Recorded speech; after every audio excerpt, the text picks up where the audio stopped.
নমস্কার প্রিয়জনেরা, আহারে ও বিহারে চ্যানেলে আপনাদের সকলকেই স্বাগত। আজকে আমাকে ডিনারে পরিবেশন করছে রুটি, সাথে পালং চিকেন। আসুন জেনে নিই এই পালং চিকেন কী কী উপকরণ দিয়ে তৈরি করা হয়েছে। প্রিয়জনেরা, প্রথমে মাংসটাকে ছোট ছোট করে কেটে ভালো করে ধুয়ে জল ঝরিয়ে রেখে দিয়েছি। পালং শাকটাকে বেছে কেটে ওটাকে সেদ্ধ করতে বসিয়েছি। সেদ্ধ করে নামালাম, নামিয়ে ওখান গরম জল থেকে তুলে ওর মধ্যে বরফ জল দিয়েছি যাতে কালারটা ভালো থাকে। তারপরে যখন একটু ঠান্ডা হয়ে গেল, চিপে ওটাকে মিক্সিতে পেস্ট করে রেখে দিয়েছি। গ্যাসে একটা কড়াই বসিয়েছি, কড়াইয়ের মধ্যে সর্ষের তেল আর মাখন দিয়েছি। তেলটা এখন গরম হয়ে গেল, তেজপাতা, গোটা গরম মশলা ফোড়ন দিয়েছি, দিয়ে পেঁয়াজ কুচি দিয়েছি। পেঁয়াজ কুচিটা লাল যখন হয়ে গেল তখন মাংসগুলো ওর মধ্যে দিয়ে দিলাম। মাংসটা একটুখানি ভাজা করে নিয়েছি। নেওয়ার পরে ওর মধ্যে আদা বাটা, রসুন বাটা, পেঁয়াজ বাটা, কাঁচা লঙ্কা বাটা, টমেটো বাটা, সামান্য নুন আর একটুখানি হলুদ দিয়েছি, সামান্য একটু জল দিয়েছি, দিয়ে ভালো করে মশলাটা কষিয়েছি। কষানোর পরে যখন তেল ছেড়ে গেল মশলা থেকে, তখন ওই যে পালং পেস্টটা ছিল ওই পেস্টটা ওর মধ্যে ঢেলে দিলাম।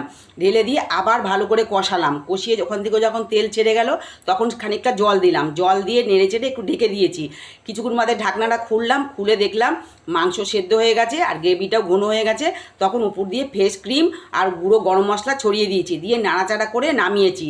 নামিয়ে প্লেটে ঢেলে উপর দিয়ে মাখন আর ফ্রেশ ক্রিম ছড়িয়ে পরিবেশন করেছি আজকের পালং চিকেন। খেয়ে বলুক কেমন হয়েছে। তাহলে প্রিয়জনেরা সকলেই আপনারা শুনলেন, জানলেন কিভাবে এটা তৈরি করা হলো।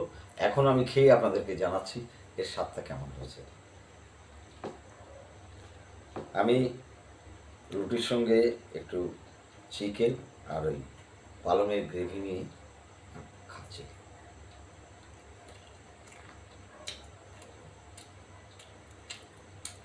আহা,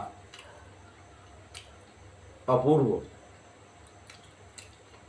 দুর্দান্ত খেতে। এই শীতের মরশুমে এরকম পালং চিকেন বা আরও অন্যান্য শীতের মরশুমি সমস্ত ডিশগুলো রয়েছে, এগুলো আপনার সামনে যদি দেয় তাহলে দুর্দান্ত জমে যায় রাতের ডিনার। যাই হোক, আজকে তাহলে এই পর্যন্তই। দেখা হচ্ছে খুব শীঘ্রই নতুন কোনো রেসিপি নিয়ে। আপনারা সকলে সুস্থ থাকবেন, ভালো থাকবেন, আমার চ্যানেলটাকে সাবস্ক্রাইব করবেন।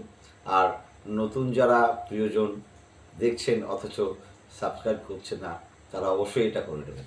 টাটা।